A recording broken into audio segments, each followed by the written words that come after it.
Welcome back to our gavel-to-gavel coverage of New York versus Harvey Weinstein. Harvey Weinstein's right-hand man is on set. Again, Juda Engelmayer, who is the publicist not only to Harvey Weinstein, but all stars that are in trouble. All stars that are in trouble, right.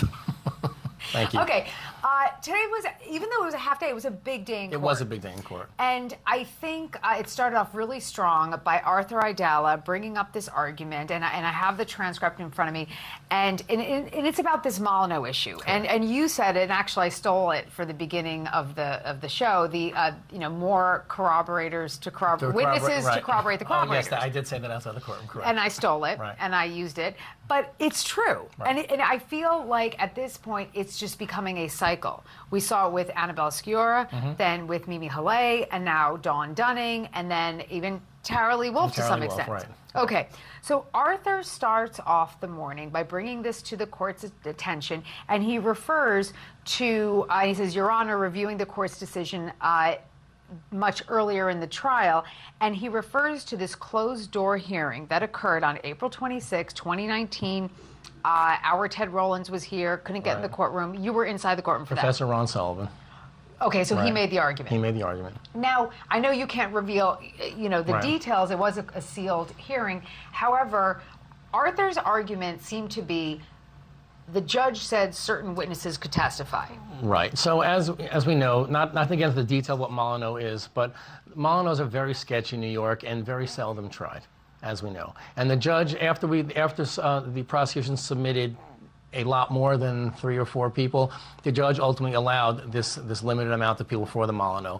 Why? I think that there's an overwhelming sense within the government that this case needs to be prosecuted to the full extent, and no one wants to be seen as the Lance Ito who let Harvey off by not allowing certain things to come in. So, but he's being the anti-Lance Ito. So he allows Molyneux to come in. And then every time the prosecution asks, we need something to back up, the Molyneux wasn't strong enough, we need something else, they just try to squeeze somebody else in. And Arthur was trying to make the case that originally when the judge ruled on this, only allowed certain amount of people. And now he's opening it up to a bit more because the prosecution isn't happy with that result. However, when the court asks Arthur Aidala, is there some prohibition against corroborating a Molyneux witness, Aidala concedes. I do not think there's anything in the statute. It's definitely something Mr. Kamens, the Honorable Kamens, or myself and Ms. Fabi practicing in this courthouse have never seen. Well, that goes back to what he's never seen is so many Molyneux also. So I think it goes both ways. I think what Arthur was saying is there's no law banning Molyneux witnesses, obviously, but like I said, it's a sketchy thing in New York and doesn't often get tried and leaves yourself open to appeal. But once the judge admitted the few Molyneux that he did, now he's allowing other people to come in to suggest that the Molyneux, what they said was actually, actually happened. So they're corroborating the corroborators, which to an extent it's a stretch, in my opinion. It's not a legal opinion, but it goes far beyond what we originally believed the scope of this Molyneux was. Is it backfiring on the prosecution specifically, and I want to talk about today because Lincoln Davies testified today. He was, and you'll correct me if I'm wrong, you were inside the courtroom, I was not. He was the fiancé of Dawn Dunning. He said he was the boyfriend. He actually said he was never fiancé, to be correct. Well, women and men, we have different opinions of level of commitment. But it still goes to statements that have been made that might not necessarily be factual. Oh, okay. No, that's a fair point. That's completely fair point. But I thought it was just so damaging. I mean, first of all, and I got the reports from inside the courtroom that Damon Tronis was literally on fire. It was like boom, boom, boom, boom, Damon was on fire, and Damon cross-examined properly Lincoln Davies and came up with, so what did Mr. Davies actually corroborate? That his girlfriend at the time had a meeting with Harvey and wasn't happy at the end of one of them, but knew nothing about anything else that happened.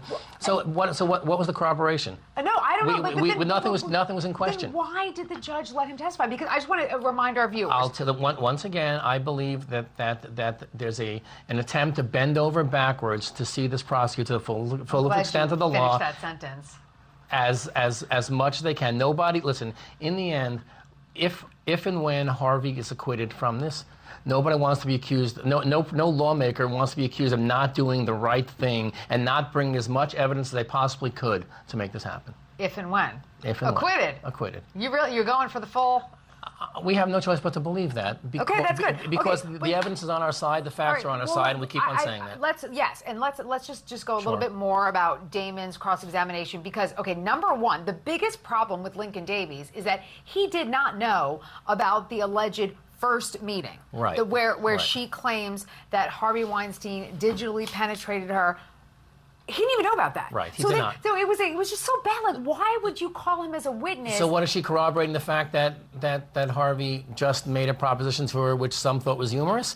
I don't know how effective that is or what that does. No, I think it was bad because the point is, after that first meeting, as to the second meeting, Damon was able to bring out that she was excited about the second meeting, that she did not ask her boyfriend to come with. And she had no fear. She had no hesitation. Exactly. She never said she was sexually assaulted. And Damon specifically asked, is there anything that would make you believe she was not excited about seeing Harvey Weinstein? And he said no. He said no. And she was, in fact, looking forward to it. Right. So...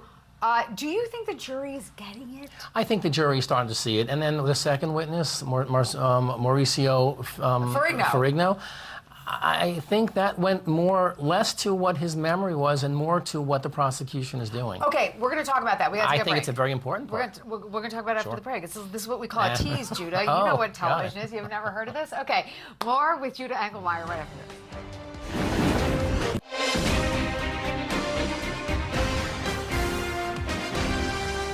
Still with me on set, Harvey Weinstein's main man, Juda Engelmayer, is still talking to us. Okay, so before the break, Judah, and of course you were in court all morning. You're in court mostly all day, every day. You were talking about the witness that testified, Mr. Ferrigno, correct, who is a manager of Cipriani's. Correct.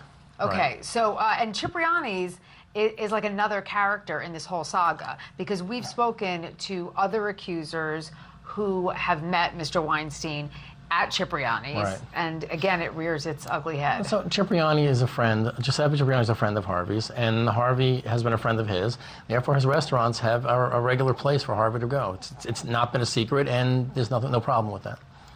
Okay, that's it. I mean, so the issue with Mauricio, yes, the issue with Mauricio, the manager, he was brought in as a corroborator for one of the Molyneux witnesses.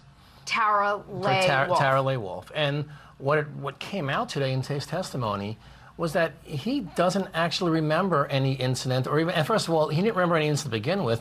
Even if he saw them on the steps, he didn't see what was happening on the steps other than them talking, allegedly. But what it came out today was that he was likely coached and told to say something that he didn't actually know. In fact, and Damon raised that, and Damon pointed that out to the jury and to the judge a few times, and Mr. Ferrigno couldn't answer the questions properly, and ultimately said, "You're right, he didn't remember until I was told by the prosecutor." So this is what, okay, so basically it was 15 years later, he talked to the DA about it, and this was the DA prompting this conversation. Right. Do we know how the prosecutor found Ferrigno? I go, why she It's quite possibly that the witness told the prosecutor, who might have been around, who can talk about, who can corroborate it, and because he was a manager there and maybe a bouncer, I think he said at the club, he was able. He might have been someone who can corroborate. Do you think that it came out in front of this jury that this was borderline prosecutorial misconduct? I'm not going to use that term. Okay. But I think that the point was made clear that this gentleman was interviewed 3 different times and didn't really have a memory of it. And finally, when he was told to have a memory of it, he did. Told what happened, and all of a sudden he remembered what happened. So, okay, did that come out clearly? I believe the point was made clear, and I think on closing arguments by the defense, that'll have to be reminded. So you think it was brought out that perhaps leading questions were asked to Mr. Ferrigno that prompted his memory? I don't know how the witness was but he was led to it. I don't know how he was questioned and how he was led to it, but he clearly said that when he first went in, he didn't remember. And after he came out the 3rd time, all of a sudden, he has this vague memory of seeing them on the stairs together. So it was 3 different memories. I mean, 3 different incidents, 3 different conversations. Did he remember the name Tara He Leigh knew Wolf? Tara- he knew who He did Tara- know her. yes. Okay, so he didn't have to And be he shown knew who a Harvey picture or Weinstein something. was, right? He knew who Tara Leigh Wolf everybody was. knows who Harvey And he knew who Weinstein Harvey is. Weinstein was. Right, but she's not someone who's well known. So, and he's a manager at the club. Harvey is well known at Cipriani and friends with Giuseppe Cipriani. So for the manager of the club for about a 10-year period to know that Harvey goes there is not the biggest deal. And for him to know one of the cocktail waitresses who he's friendly with isn't the biggest deal either. Is it possible they could have passed each other in the hallways? Absolutely. But he had no recollection of this specific event. Until no, but again, I think this was a bad call by the prosecution. And once again, they're making things worse. Well, it just shows you the prosecution is trying very hard to prosecute a case that maybe never should have been brought in the first place. Okay, now, different topic. Different topic. Damon Tronis, at the end of court at some point, he brought up this application. We actually showed it. We took that part of the transcript, and we don't often do this, like just show the legal argument.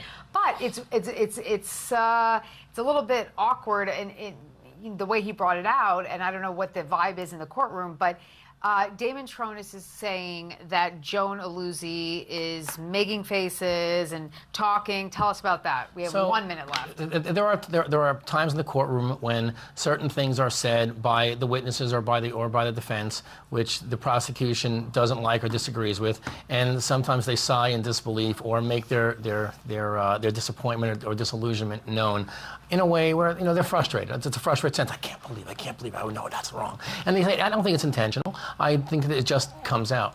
What are you talking about? It's not intentional. We're grown-ups. It's intentional. If we say words, if you're sitting in a challenging environment and you hear something, you've been working on something for a long time, and you believe it, you're going to say, "Oh." Is she smiling in front of the jury? I don't see her face up front. Okay, so you can't tell that. Right. But there was at least that argument. The argument was that she's close by, in close proximity, and her facial expressions and sometimes words she says to Ms. Hast are heard. Do you think the jury is distracted by Joan Aluzzi? I think it's quite plausible. Okay, we got. But I also think that what Joan's her retort wasn't "No, I don't do it." It was Harvey does the same thing, and then I do it. He does it too. Okay, that's kind of what she said. I'm expecting you back or someone from your team back tomorrow. We have to go. Juda Engelmayer, thank you so much. Closing arguments with Vinnie Politan is next. You're watching Court TV, your front row seat to justice. Thank you.